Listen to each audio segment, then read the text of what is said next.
Hey guys, and welcome back to another new video. This time we're talking about the upcoming big balance changes for Shadowverse, which is in my opinion the biggest balance patch in the recent years. So let's take a look. They go effective basically today. If you watch this video, they are probably already live. So let's first look at two card nerfs, Bad Usha and Absolute Chastity. Bad Usha, he's not even from the set. Yes, he's from Edge of Paradise, which was introduced the Handless Blood archetype. And while this nerf slows down the deck, it also buffs in the later stages. What do I mean by that? So it's harder for Handless Blood to empty their hand, because it's now a 2 mana drop to 1 mana. But later on, when you're already invoking and only have 1 or 2 cards in hand, you don't really mind playing 1 more mana for 1 more storm damage. So this is kind of good. It helps slower decks to have a chance to get handless, while also giving them more finishing damage in later stages of the game. Let's talk about Absolute Chastity. This card is really strong like all the Absolute cards. Increasing her mana cost by 4 is for puppets not really that bad of a deal, because you still reduce the cost quite easily. You probably won't be able to play her alongside Orcus anymore, but you're still fine. On the other hand, you can't really use her in Calamity or Artifact variations anymore, or not as effectively, because if you get her late, you can't reduce her to a viable play point number. But she's still a 5+ cost follower, so you still run her. She's just a little bit worse overall. Now let's talk about the next card. It's a token card, the Eternal Dogma. One of the 3 I call artifacts, not the right call. One of the 3 treasures that you can generate, and it was clearly the best of them. It not only healed you for 2, but also to draw you a total of 2 cards over the course of 2 turns.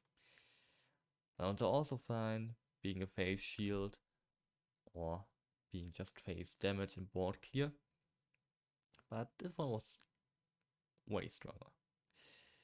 Now it loses all of its heal potential, which is quite a harsh nerf. Reducing it down to 1 defense restore would probably be fine, but completely removing the restore is pretty harsh. I mean, yeah, you still have the options to go for the other treasures, but spending 3 mana to just draw 2 cards over 2 turns and also losing a board space alongside is not really that good. I mean, it's still fine to run treasures and use it on turn 5 or turn 7 for the enhance effects and get the 5 play points bodies on board alongside the card draw. But losing the heal is really bad for more control-oriented portal decks against aggro decks like the new Fairy Forest aggro variant or Handless Blood. Now we are going to some pretty interesting buffs, and as you will see in the following few parts of this update, they are buffing all the anime archetypes. So my theory is that they want the anime decks to not only be viable but to be meta viable, and you probably get also more anime support in the mini, and that's why they did this big and huge change to nerf Portal, because Portal doesn't play anime cards. The only anime card the Portal got was Arc, and it's not really doing that much. It's a funny meme card, not gonna lie. I will upload a video featuring Arc, but that's for another time. Let's take a look at these buffs. First off, we have Mr. King. He goes down from a 16 cost to a 13 cost. What does it mean? Well, if you high roll your opponent and get 8 chess pieces, what's what? Oh, I don't get the name. You know what I mean? The small chess 1/1s with rush. If you get 8 of them, leaving the field, banished, destroyed, whatever, this card will turn into 5 cost if you manage it on turn 4, which is pretty unlikely, but you can high roll Mr. King on turn 5. And even not, Mr. King on turn 6 is really strong. A 13/13 body with a total of 4 3/4 storms is pretty damn strong on 6. And even if not, just having him cost less is really good if you can play some other board clear, damage card, whatever in your build that you can then follow up your king. Next up, we have Wingy. It's a chirpy gemstone. It's a haven card that gets reduced from 2 play points down to 1 play point. And this is quite strong. The new Amulet Crystallized Haven was already a strong deck, and now getting this buff is really good.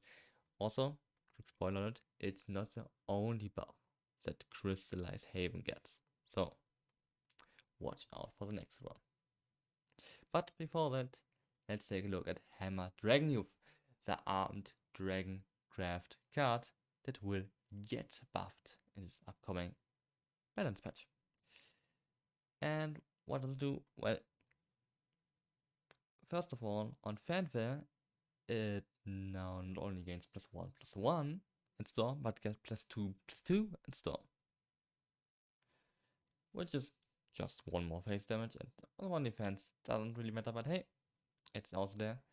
But more importantly, the Draconic Smash that it generates will now be reduced from 1 play point to 0, so you can play Draconic Smash, clear the board, and already gets a 0 cost Draconic weapon in hand, which makes it get a lot easier to play alongside stuff like Porter, because you don't need to use Draconic Smash and then wait a turn. You can now Draconic Smash into weapon into Forter. And now we go to another Haven Crystallize Amulet buff, which is Bejeweled Shrine, and it's actually a lot of changes in one single card. So let me try some of it without basically reading all of the text. First of all, it loses last words to draw a card. Instead, it now draws a card in fanfare, which not only makes it easier to draw wizards, because you just play the shrine and draw a card instead of playing 2 shrines and spending 2 play points just to draw a card, but also this card can't be destroyed by effects, which makes it so that enemy amulet removal can't really harm this card that much. And secondly, if you play Skullfire in your deck, which you probably should, I mean you're playing Crystallite Amulet Haven, he will not destroy with Double Shrine, so you can Skullfan into all your Ward Storm combo and buff your board with Shrine, and don't need to keep it in hand because your Skullfan would destroy it, which is pretty insane. And all the cards that got nerfs, so Bad Usha, Absolute Chastity, and Divine Treasure, will getting a Wild refund, so you can wild them for the full amount, and the cards get buffs. Obviously not. And a bunch of bug fixes, which are not really important. They are solo quest stuff. But wait, that's it. Tell me in the comments what you think is the biggest winner and loser of this not expansion, but of this balance update. I think Haven is probably a tier 1 contender. Rune might be really interesting now that Mr. King is way more playable. I need to try it out, and maybe we'll see chess rune gameplay on my channel. Portal, yes, loses heal for internal Dogma, but Vermilion is still an insane heal. Electricity nerf will hurt puppets most, but should overall still be a fine deck to play. And this nerf probably hits unlimited blood more than rotation, I feel like. I hope you guys enjoyed this video and see you in the next one.